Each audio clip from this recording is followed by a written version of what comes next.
Even if you don't add a lot of salt at the table, you may be getting more salt than you realize. I'm Buck August, a dietitian and diabetes educator with Enloe Medical Center, and today I want to talk some about salt. Salt, or sodium, as you'll see it listed on the food labels, is in a lot of foods. And again, even if you're not adding a lot with the salt shaker at the table, you may still be getting a lot. There are certain foods, especially packaged and processed foods, that have a lot of sodium added to them.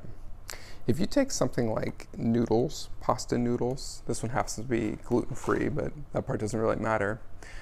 The sodium content is very low. There's actually no sodium in a serving of these noodles. But if you take those noodles and you make them into something like this delicious macaroni and cheese, the sodium intake or content is much higher. In one serving as prepared, there are 720 milligrams of sodium in this macaroni and cheese. That's about 31% of your daily value.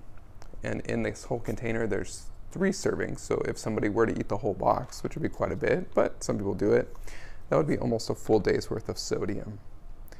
The amount of sodium that they recommend for us to stick to in a day is about 2,300 milligrams.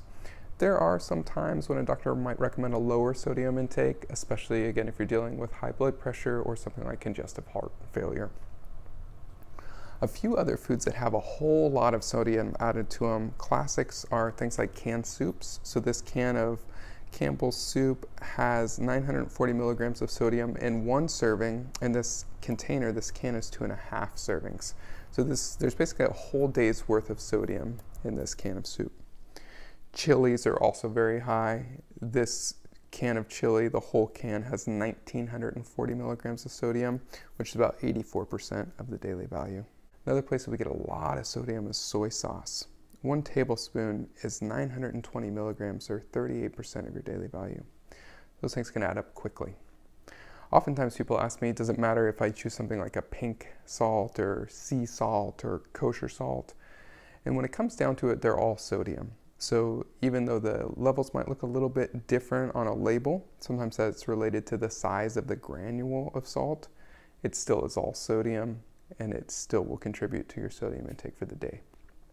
If you are trying to watch your sodium intake, you can choose something like Mrs. Dash, which is herbs and spices, but no sodium. So that's a good way to season your food without a whole lot of salt. At Enloe Medical Center, your health is our top priority. We're here for you. Let's all stay healthy at home together.